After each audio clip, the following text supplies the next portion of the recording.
অনেক বড় পুঁজি নিয়ে বিজনেসে আসে নাই, তাদের জন্য এটা খুবই চ্যালেঞ্জিং একটা সময় ছিল। তো সেই সময়টাতে ওই প্রাইসটাকে কাট করে মানে প্রফিটটাকে কাট করেও ট্রানজ্যাকশনটাকে ঠিক রেখে যেন প্রোডাকশনের ফ্লোটাকে রাখা যায় সেটা অনেক প্রতিষ্ঠানই করেছে।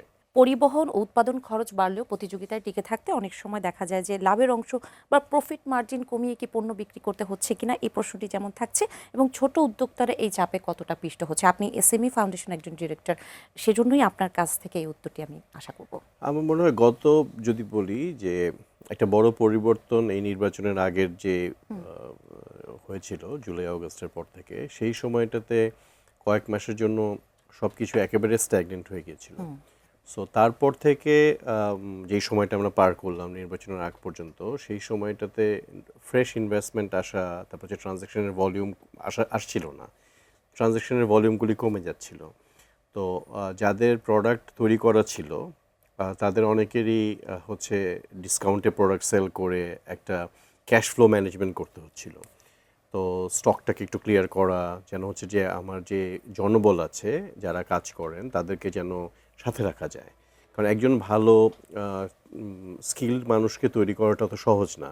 সো তাকে হারিয়ে ফেললে তাকে আর নতুন করে সহজে তৈরি করা যায় না। সো ফলে অনেকেই আছে স্পেশালি যারা হচ্ছে অনেক বড় পুঁজি নিয়ে বিজনেসে আসে নাই, তাদের জন্য এটা খুবই চ্যালেঞ্জিং একটা সময় ছিল। তো সেই সময়টাতে ওই প্রাইসটাকে কাট করে মানে প্রফিটটাকে কাট করেও ট্রানজ্যাকশনটাকে ঠিক রেখে যেন প্রোডাকশনের ফ্লোটাকে রাখা যায় সেটা অনেক প্রতিষ্ঠানই করেছে।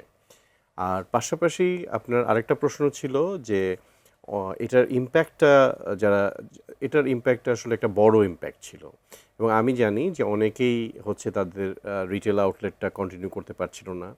অনেকে হচ্ছে তাদের যারা কর্মী তাদেরকে কাট করতে বাধ্য হয়েছিল, এবং অনেকেই খুবই ছোট স্কেলে অপারেশনটা চালু রেখেছিল, অনলাইনেই চলে গিয়েছিল। তারা হয়তো বা এমনও অনেকে আছে যারা অনলাইনে খুব ভালো করে পরে তারা ব্রিক অ্যান্ড মর্টারে একটা শোরুম করেছিল বা দুটো শোরুম করেছিল, কিন্তু দেখা গেল তারা শোরুম বন্ধ করে দিয়ে আবার ফুললি অনলাইনে চলে গেল এবং নিজের প্রোডাকশনটা না করে কন্ট্রাক্টে অন্য জায়গায় প্রোডাকশন নিয়ে আবার চলে গেল, মানে সে আগের অবস্থাতে চলে গেল। এই জিনিসটা ছিল। সো এখন সবাই অপেক্ষা করছিল যে একটা স্বাভাবিক সময় আসবে, সেই স্বাভাবিক সময়টার একটা সূচনা হয়েছে। এখন সামনের দিনগুলিতে আমরা আশা করি যে এসএমইগুলিকে মানে সমস্ত এসএমইদেরকে নিয়ে কাজ করে যেন হচ্ছে যে আমরা আসলে একটা অর্থনৈতিক প্রবাহ ভালো করতে পারি। এখন এসএমই ফাউন্ডেশন আসলে অনেকগুলি জায়গায় কাজ করে, যেমন একটা জিনিস করে সেটা হচ্ছে যে ক্লাস্টার ভিত্তিক কাজ করে। যে বিভিন্ন এলাকা আছে আমাদের বাংলাদেশে, যেই এলাকাতে একটা একটা রেডিয়াসে একই ধরনের কাজ করে এরকম অনেক ইউনিট আছে।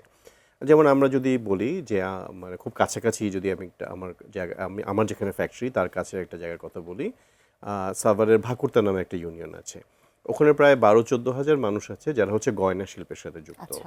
সো ওইটা একটা গয়নার ক্লাস্টার, ওটাকে গয়না গ্রাম বলে। সো এরকম অনেকগুলি ক্লাস্টার আছে যেগুলি চিহ্নিত, এবং সেই জায়গাগুলিতে এসএমই ফাউন্ডেশন কাজ করে এবং তাদেরকে নানা রকমের ট্রেনিং দেয়, এবং তাদের প্রোডাক্টগুলোকে মার্কেটিং করার জন্য তারা এক ধরনের মার্কেট লিঙ্কেজ স্থাপন করে।